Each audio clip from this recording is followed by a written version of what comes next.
Good day, economic students.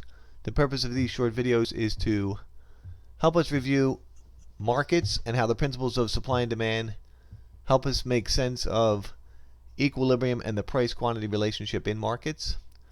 We're going to start off with an example of a labor market, in this case the market for truck drivers.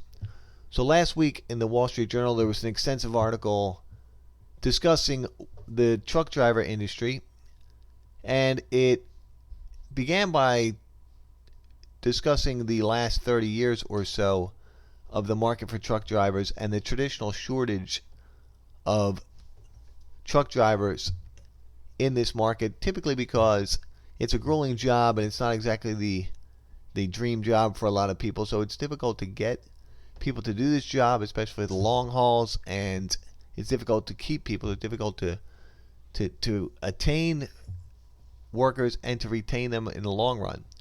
But the article went on to discuss how the market is changing. Automated driving systems will in the near future be replacing truck drivers. So the question here is, how long are we talking? So remember, whenever we use the tools of supply and demand to analyze a market, there's a specified amount of time. So this is not tomorrow, but definitely over the next few years. So here's our data, or an idea. It says Wall Street Journal reports automated driving systems will begin to replace truck drivers. How will this affect the market for truck drivers? So you should think about this for a moment. Maybe hit pause before we go on to supply and demand, and I give you the answer. And now let's analyze this using the tools of supply and demand.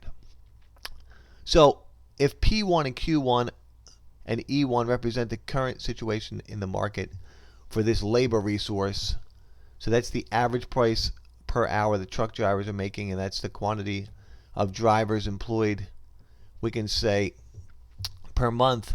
How will this new event in the market affect the price quantity, the equilibrium relationship in the market for this labor resource? Well, if automated driving systems replace traditional human drivers, there will be a decrease in the demand for human truck drivers. What's that going to do? Well, at the new equilibrium at E2, that's going to drive down the equilibrium price and reduce the equilibrium quantity.